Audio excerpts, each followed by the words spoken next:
Hey, what's up, everybody? This is Charles. I want to welcome you guys to another episode of the Dreamerspro Show, where we cover everything from sports, hot topics, classic debates, entertainment, where we give you guys a fresh perspective on things and how we see them. And in today's episode, the topic is the Clippers finally get their revenge on the Denver Nuggets. So that's the topic I want to get into in today's video. But before we get into that, I want you guys to please make sure you go ahead and hit the like button, hit the subscribe button, hit the notification bell to be notified whenever we drop our content. Also check out our Dreamerspro Podcast, which we have linked in the description below. Be on the lookout for our Dreamerspro Premium platform that we will be launching in the first week of January, and also be on the lookout for Dreamerspro.com, which we're extremely excited about to give you guys a different look, give you guys more interesting and in-depth content that I'm sure you guys are going to enjoy. So be on the lookout for that. We got a lot of things planned, a lot of good things, big things planned for this coming year, and we'll definitely keep you guys posted on that. So anyway, let me get into this topic right here. This is an interesting topic, and man, we've had a pretty good week. Here at Dreamerspro, we had a pretty good week. Made some predictions. Look like things are going to start. We're starting off the season the right way, so I'm pretty excited about that. Going to get to this video and also going to get to the Lakers video, so if you guys just bear with me and stick around with us today. We're going to be uploading a lot of content today, so be on the lookout for all of that. Anyway, let me get into this video here. So, y'all know that the Clippers were the favorites last season by most people. Most people picked the Clippers to win the title last season, especially with the addition of Kawhi Leonard and Paul George.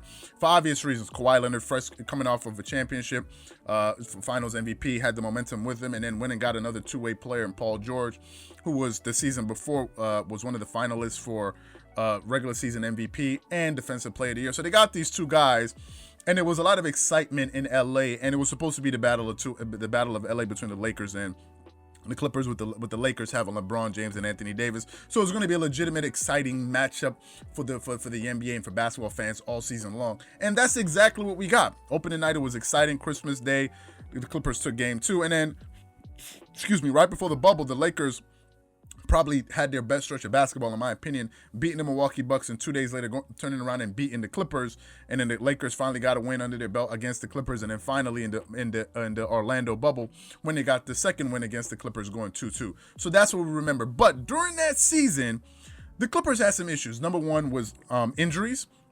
Paul George missed the first 11 games because of shoulder surgery, didn't participate in training camp. Kawhi Leonard didn't even participate in training camp. Patrick Beverley was in and out of the lineup, and then at later points in the season, Paul George was suffering some hamstring issues.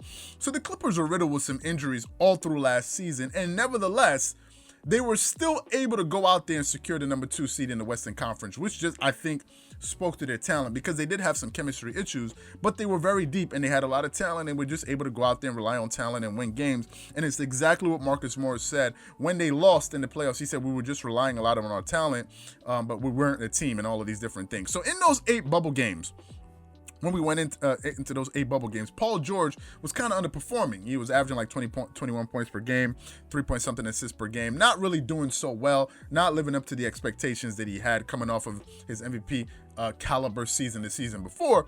But going into those 8 bubble games, after the pausing games because of the global pandemic, he went into that game, and in those 8 games, he was averaging 25.5 points per game and shooting over 50% from the 3. So in my mind, I said to myself, okay, this guy's back. And he looks like he's going to be ready to go in the playoffs, and he looks like he's going to be able to deliver for these guys at a high level, right? So in round 1, the Clippers played okay. They beat the Dallas Mavericks in 6 games. Luka Doncic and these guys were able to make it pretty interesting. Kristaps Porzingis was in and out of the lineup, but they were able to make it interesting and make it an interesting first-round matchup. But then the second round started, and that's when things started getting a little funky, because the Clippers won the first game against the Dallas Mavericks. I mean, not the Dallas Mavericks, the Denver Nuggets. Then they dropped game 2. Then they won game 3 and game 4. And at that point, they were up 3-1. And all of us were thinking the same thing. Okay, they're going to close out this series either next game or the game after that. And then they're going to move on to the Western Conference Finals to go play the Lakers. And none of that happened. They dropped the next 3 games. And all of a sudden, they got bounced out of the playoffs. And in an embarrassing game 7 where Kawhi Leonard had a horrible game 7 and Paul George had a horrible game 7, but he was very inconsistent all throughout the playoffs, although I do think he was playing great defense, but they ran into a team that they just simply could not handle, and they blew that lead. And last night was going to be a measuring stick to see how far have they come, right? Because the issue the Clippers had, 2, 1, they could not hold on to leads. They would get the lead on these teams, especially the Denver Nuggets, and then in the second half of game, just blow it and give it away inexplicably. We'd be sitting there asking ourselves, is it that this team cannot hold on to leads. And does it have to do with coaching, mental toughness? We didn't know what it was. What was the reason that they couldn't hold on to leads, right? So going into that game last night, the Clippers took the lead. And they took the lead in the game, early in the game, and they kept on adding to the lead. And I was sitting there like most of you guys, sitting there waiting, okay, when are the Denver Nuggets going to actually start going to make a run? Because in the NBA, it's a game of runs, and you know that this team was going to make a run. At least they had one or two good runs in them going into the second half. But the Clippers held the lead. Then in the third quarter, it looked like the Denver Nuggets were trying to make a move. And let me tell you what I noticed about the Clippers as far as their demeanor. Starting that first quarter, I believe that the Denver Nuggets truly believed that they were a better team. I think that they truly believed that they were a better team.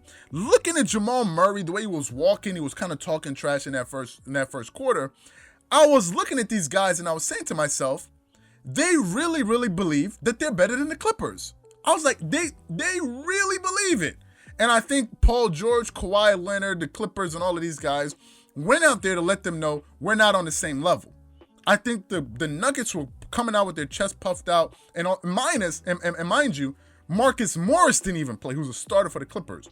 He hasn't played two of these games. Who is a major part? It's been Nicholas Batum, who has been a gem, really, for these guys. I mean, he's been really good for them. And I was looking at them, and I'm like, these guys truly believe that the Clippers are better. So the Clippers had to let them know, there's levels to this, son. And that's exactly what happened. They got the lead, they held on to the lead, and they won the game. Literally, that's what happened, and that's what should have happened last season. No one watching that game, if you're going to be honest with yourself, there's no way you're going to tell me watching those two teams play that you thought, the Denver Nuggets are better. What would make you think that the Denver Nuggets are better? What would it be? They never even led in the series last season, only when they took the lead.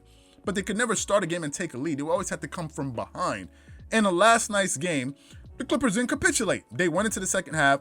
The Nuggets made a run in that third quarter, in that fourth quarter, and the Clippers said, nah, not tonight. No, it's not going to happen. We're a different team. We have a different mental makeup, and they never gave up the lead, and they won, which is what should have happened last season. Another thing that I noticed was Paul George is unguardable. These are things we all know. The issue with Paul George is they didn't show up in the playoff. That's one thing, but it's not that as if he's like incapable of showing up, because how can you guard this guy? They haven't been able to do it in game one. The Lakers didn't have anyone to check him, and they had no one to check him in the second game. He's not one of these guys, I'm going to throw somebody on him, we're going to lock him. You can't lock down a scorer like that, and you saw that Paul George is having his way. They look very focused. At the end of the game, Paul George said, we play for the full 48 minutes, and is what they should have done last season, but they just showed you that they're fully capable of doing that. And I don't think the Nuggets are better than the Clippers in any way, shape, or form. I never thought they were better. I'm not Max Kellerman. Let me just say this quickly. I'm not Max Kellerman, who as opinions change as the wind blows. Max Kellerman, if you believe that the Clippers are so good in Kawhi Leonard, stick with your pick. But Max Kellerman, one thing, he came out and said, okay, I thought the Clippers were going to be it. Now he thinks the Mavericks are going to be. Who honestly thinks that the Mavericks are better than the Lakers and the Clippers? Who thinks that except Max Kellerman? And I'm not one of those people that just likes to change my opinion as the wind blows, because people don't take you seriously. People know that, okay, your opinion is always going to change when new evidence come out. Man, pick a side, stay to the side, and be convicted. If you're going to make a pick, have the courage to follow your convictions. Don't just go out there and just change it because Max Kellerman and these guys don't want to be wrong. They want to be right, and that's their major thing. If you believe in the Clippers, believe in the Clippers. I never thought that the Denver Nuggets were better than the Clippers. I never felt so before, and I definitely don't feel so now. So in my opinion, I think the Clippers are better this year with the addition of Serge Ibaka, Luke Kennard, Nicholas Batum. You guys are beginning to see the impact of Nicholas Batum. Forget about people like Nick Wright. Nick Wright has been wrong about the Clippers since the season started. He picked them to lose against the Lakers, they won. He picked them to lose against the Nuggets, they won. Forget about Nick Wright. What Nick Wright says does not matter. The Clippers are a better team this year because they have better chemistry, they have better pieces, they have a higher IQ, and they're motivated. And I think, as I said it before, I think it's a great team, it's a great win, and I'm picking them. I'm not saying they're going to, win the title, but I'm strongly leaning towards the Clippers. So, and I think it was a great win for them, and I think they're beginning to answer some of their doubters. So what I want to know from you guys is quite simple.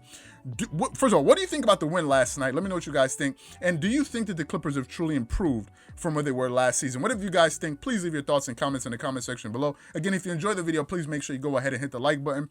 Hit the subscribe button, hit the notification bell to be notified whenever we drop our content. Also, be sure to stay with us later today because we have more content coming out. And also check out the video that we have linked at the end of this video here. If you enjoyed this one, I'm sure you guys are definitely going to enjoy that. Once again, this is Charles here from Dreamerspro, wishing you guys an amazing day. Peace!